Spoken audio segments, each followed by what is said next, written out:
So I'm sitting up here laying in my bed because, as some of you know, I haven't been feeling well. And, I'm sitting here resting, trying to get better. And I hear the notification go off on my phone, and I see that it's Sean Newton Boxing.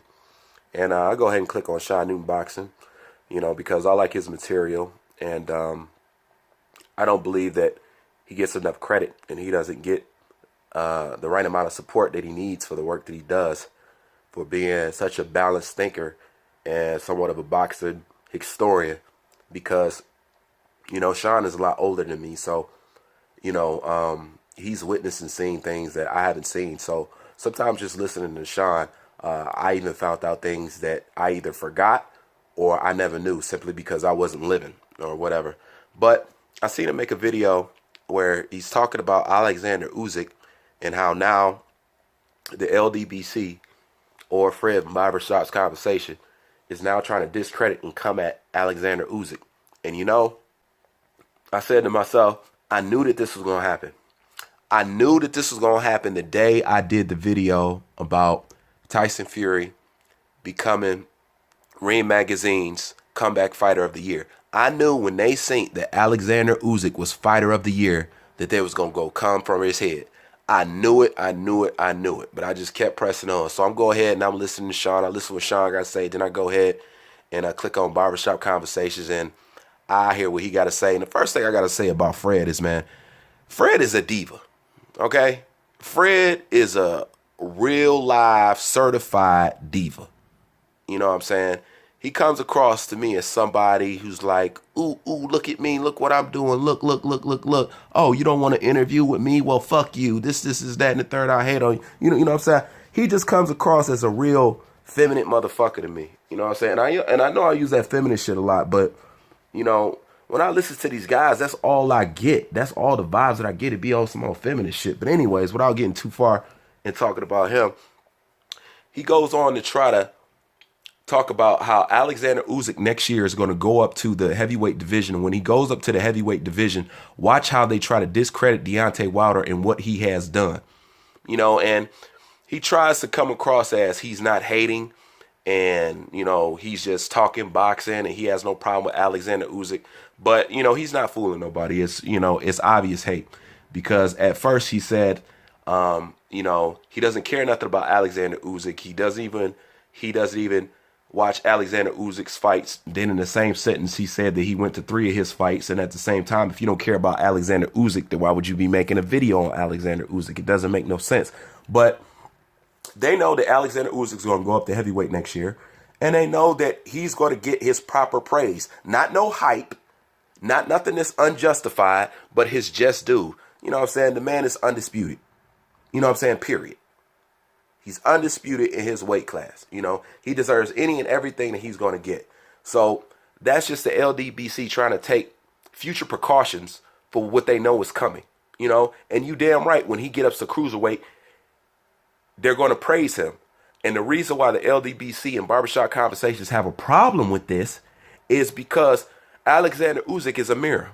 Once he gets up to the heavyweight division, you're going to actually see how inactive and how wasteful Deontay Wilder was with his career. That's really what Fred from Barbershop Conversation video is really all about. He knows that. That's exactly what he knows. Then he goes on to say that they want to praise Oleksandr Usyk, but you got to keep in mind that Deontay Wilder has been fighting guys while he's been only weighing 210 pounds, 205 pounds. So you need to give Deontay Wilder credit for always fighting guys that is heavier than him. And it's like, well, once you in a heavyweight, you in a heavyweight. You could be 210 or 230. That's just the rules of heavyweight. You know what I'm saying? Everybody had to endure that. But he's saying that they're going to overlook that. You know what I'm saying?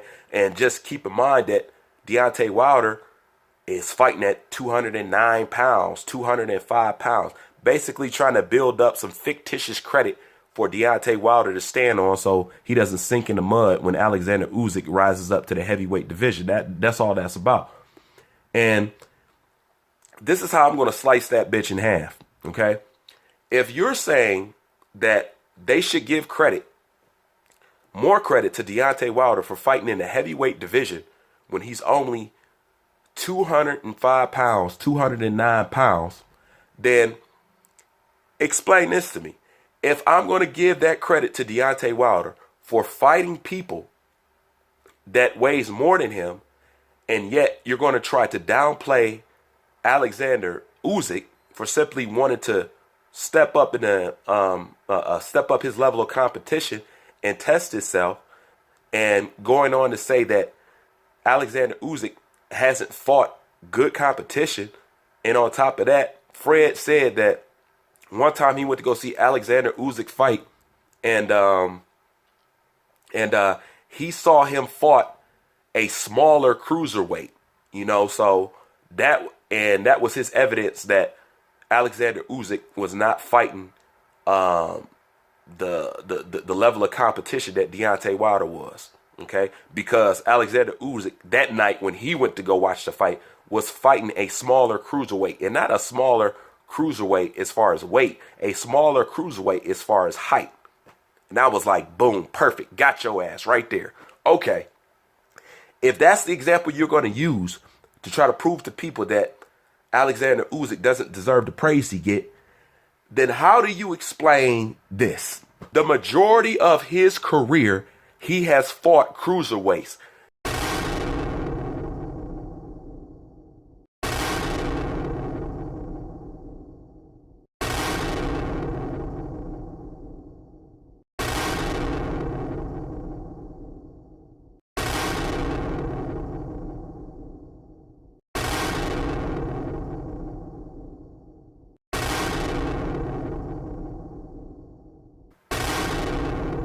Do you see these names that I'm showing right here?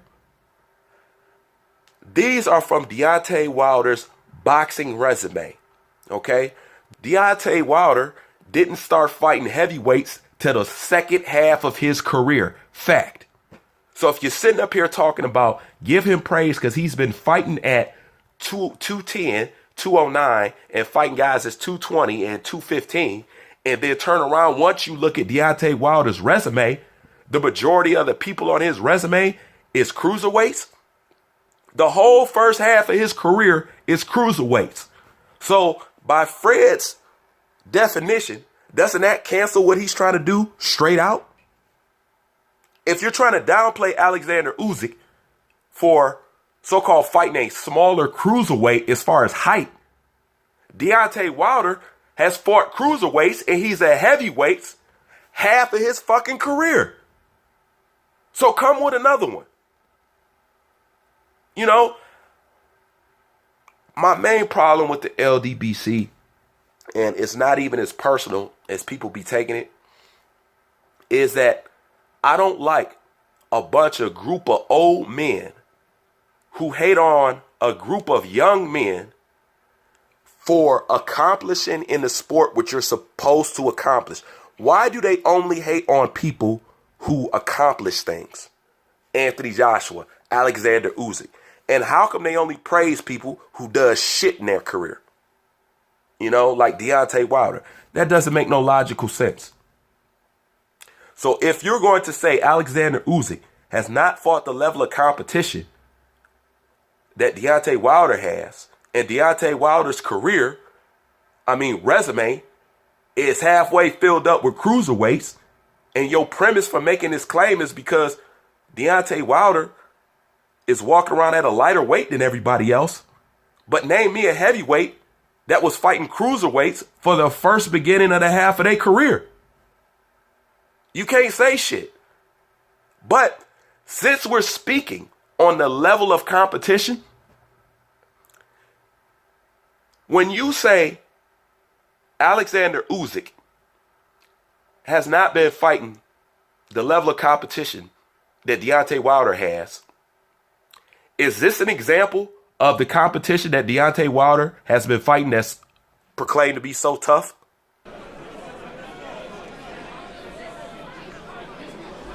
Now look at this dude. Pay close attention to the opponent that he's fighting, and you will come to soon find out that this fight is a straight up fucking joke. It's not that long. You know what I'm saying? Just look at the level of the opposition he's fighting right here.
This is why Alexander Usyk is fighter of the year. And this is why Deontay Wilder is bum squad. Bruce Vane, I'm out.